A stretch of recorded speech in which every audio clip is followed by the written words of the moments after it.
Hey guys, welcome back to the mYinsanity house on a somewhat cloudy morning where, as you can probably tell, we've just woken up and PengWin insisted on doing the interview in our pajamas. So, in order to showcase to the world why we have the best pajamas in the world, we thought we'd do it on camera. Talk to us a little bit about your pants.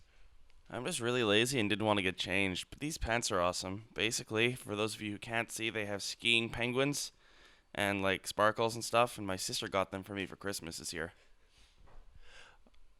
I mean, I think mine are good, but I'm not sure I can beat that.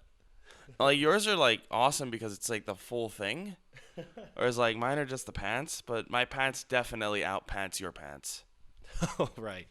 Well, we're here. For those people who don't know you, maybe give like a brief introduction to yourself, but more interestingly, then start talking to us a little bit about where you first came into mYinsanity, and talk to us about how your story sort of became one that merged with this team.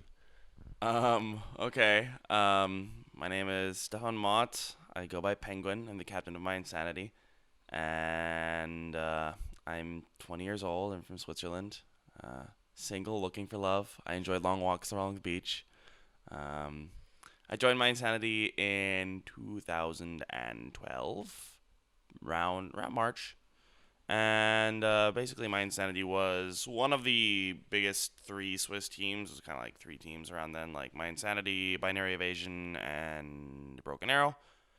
And yeah, I joined mYinsanity because I just wanted to join a team as a caster, kind of, and I was still even worse than I am now at StarCraft, so I didn't really consider being a player because I was like Platinum League or some shit. And yeah, like a few months later, I was like decently okay at playing, so I'm like, okay, I'll be a player too. And then in like August or whatever, I became the captain of the team and started helping out with management stuff with our with our manager dude Scooter.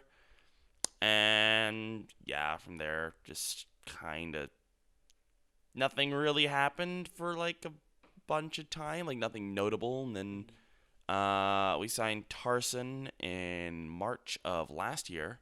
I think it might have been February. And yeah, that was like a first kind of notable signing for the team, which is pretty boss. And then from there, like the rest is history. Like we signed Stardust on DreamHack, and stuff happened. So yeah, what I actually do in the team is I just kind of like uh, I do a lot of stuff. Like I do casting, obviously, but that's not really for the team.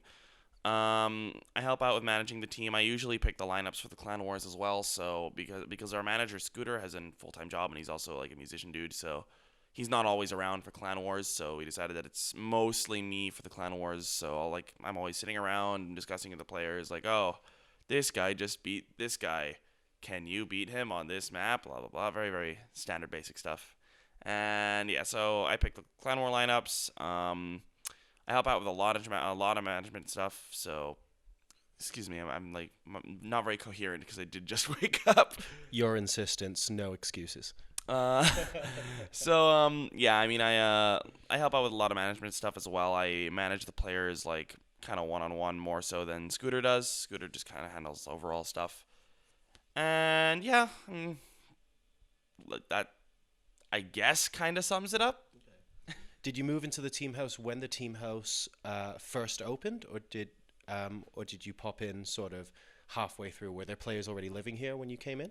No, I moved in at the very beginning, which was November 2012, which sounds really weird because Wikipedia says that we announced our house in May of 2013, which is kind of true. We just kind of didn't do anything here for like 6 months. Um, but yeah. Ha- Obviously, you took us through the house tour yesterday, which the video of that may or may not be on YouTube by the time you see this. But if you see this more than a week afterwards, then it definitely will be. What has been the biggest change or the biggest changes in the team house since when you moved in and now, not counting the giant checks on the wall behind me? Like the biggest change to the house itself is the renovation we did on the room that is now the sleeping room, because that was a pretty big job. That was relatively expensive as well. The biggest actual change, I guess, that we actually have people here. How many people were there, say, a month after you moved in? Me and Flu. Oh, What about the management staff? Were they here as well? Oh yeah, they were here too. I mean, like real people. Okay. Oh, wow, nice. So the house has effectively doubled in population since then. Yeah, pretty much. Cool.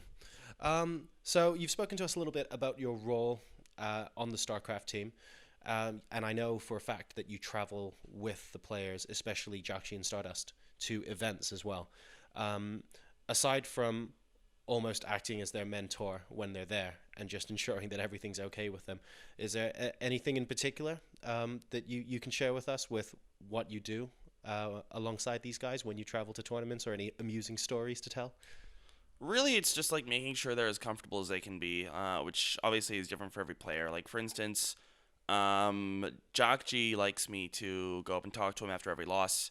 Unfortunately, like that's not allowed in some tournaments. Some tournaments I'm not allowed to go up and talk to him in the middle of a series, but some tournaments I am. So, like if he loses a game, he wants me to come over and just talk to him, and not even about the game, just talk to him and just kind of take his mind off the game a little bit. Stardust, on the other hand, like you just can't talk to him during, like you can't mention the tournament while he's in the tournament. Like you just don't talk about it because he just doesn't want any pressure. He just wants to focus. And like if I talk to Stardust, it's like, yo, do you want a drink? Do you want me to get you a Coke? Do you want me to get you some food? Like that's kind of what it is for Stardust. Whereas like Jiaoqi's more about the game and like, yeah. And other than that, like it's also just good to have somebody management wise there to like meet people and just like increase the networking of the team, so to speak, you know? Oh, that's awesome. It's a nice little bit of insight there as well to people who might not be as familiar with the players.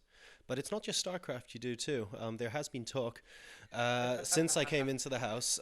There's also been video evidence of Smash Brothers happening. But I believe you and Wilco have a little bit more of a bigger project planned in the near future. It's me and Tim. Is it? I thought it was you and Wilco. No, it's me and Tim. It's you and Tim. Sorry, Wilco. Wilco's- He's behind the camera, by the way. Wilco is our super coach guy. Okay. Tim and I are not that good at Smash, as you guys could tell yesterday. Like, I mean, we're not terrible. Like, we're a lot better in 1-on-1 than we are in 2-on-2. Don't worry, because usually on 1-on-1 I don't have Wilco killing me while I'm trying to kill Tim. But Any response, Wilco? um, Nothing. no, but like, I mean, usually like, I mean, we're a little better than the videos showed, but I mean, we're not that good. We're just practicing for fun, and we're gonna go play MLG Anaheim because I was gonna go to Anaheim anyway, because of the StarCraft, and just because we're probably gonna have people there. And I mean, Tim and I are both really big Smash fans, and we both really like playing Smash, so we figured, why the hell not? I mean, I'm gonna have other opportunities to play StarCraft as well. Like, you have to choose one tournament. I kind of wanted to play both, but understandably, you're not allowed to. So I went through a little bit of a 2-day crisis of what am I gonna play. But I mean, I'm going to other tournaments where I can play StarCraft anyway this year. Whereas the next time I play Smash, I have no idea when that's gonna be because like Smash and StarCraft are not often at the same tournament.